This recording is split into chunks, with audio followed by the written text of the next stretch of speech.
Now I'm only going to replace one of the two handsets because I did something that I've never done before.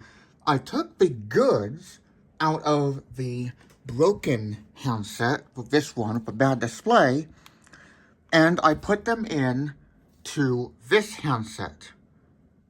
The reason I did that was because I tried using a paperclip end to go around the bad buttons, and the speakerphone button came out. So I took the pad from this handset and put it in this handset. We also cleaned off the contact points on the board. And so now the goods from this handset, including its plastic buttons, are in here, in the good display handset. And in doing this, I lost the headset. The headset jack broke off because for some reason it was like closed, or like so solid, it was not rubbery or flexible anymore. So now the buttons work much better. Speakerphone button especially. They still don't work the greatest, but they are better than they were.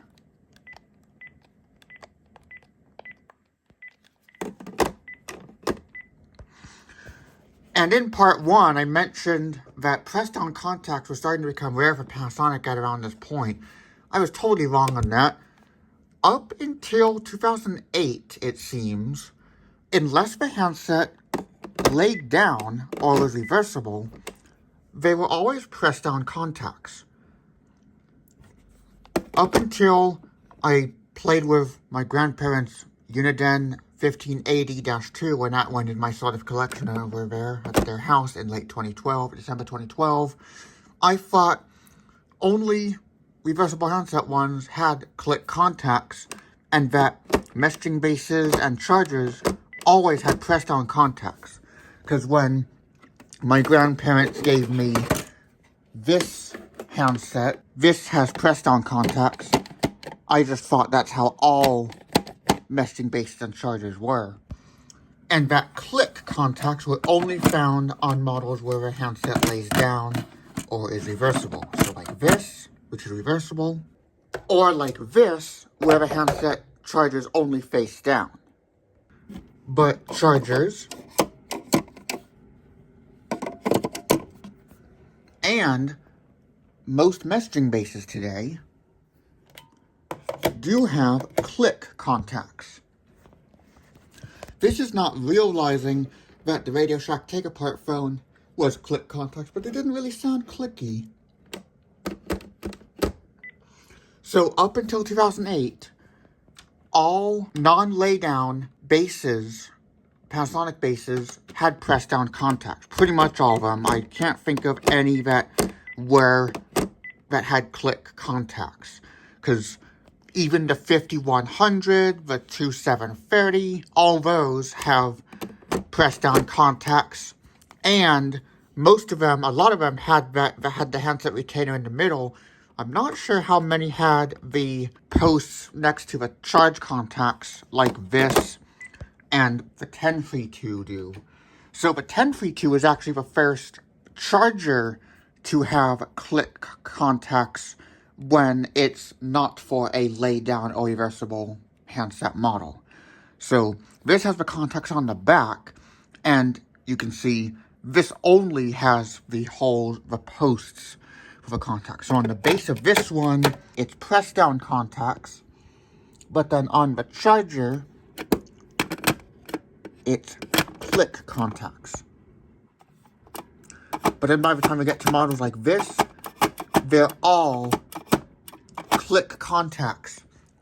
With a few exceptions, many contacts on the back phones still used press-down contacts, even on the chargers. And the rugged, water-resistant version of this, which is the 935 or 936, actually there's both. One is supplied, one is optional. I think 935 is optional, like how 930 is the optional version of this, with the different key coloring.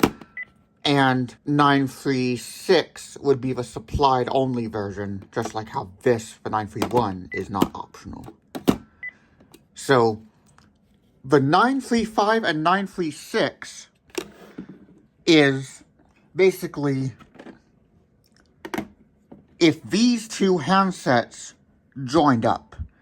So it's the internals of this, but the water resistance of this, down to the fact that the battery cover is secured using a latch instead of it simply sliding on and off. I did give this handset a reset just to get ready for having to replace it, possibly with one that did not come with the Caller IQ ringtone on it, and of course that deleted it. So that's gone now. But also, the info is also gone. So even if Caller IQ is on, the base still has Caller IQ active, but there is no info in the handset. So the info is downloaded to the handset, and then I realized, duh, that's how it works. But info is downloaded to whatever handset you use. But that makes it even more strange that the ringtone didn't appear on the other one because the info appeared on that one. If I get an 04 build handset, which is what I'm looking for to match this closely, it might have the Caller IQ tone. I wonder if 04 and 05 builds just came with Caller IQ activated, because we never used it, we say. Or maybe we did, thinking it would actually give us some benefit. Maybe we confused it with Caller ID or something. That was our first cordless phone of Caller ID. Probably our first phone, period, of Caller ID. I don't think we had a Caller ID box. Or if we did when we had the TCM 422 and the 706 in service, I don't remember. I'm not even sure if the 706 was still in service by the time I was born. I don't know. I really only remember our phone setup from when we got the 5432 to now with R263. With the handset taken apart, I got confirmation that the internals of the handset is electronically the same on the 5200 series and the 6500 series. So the only difference is the software. The base is not.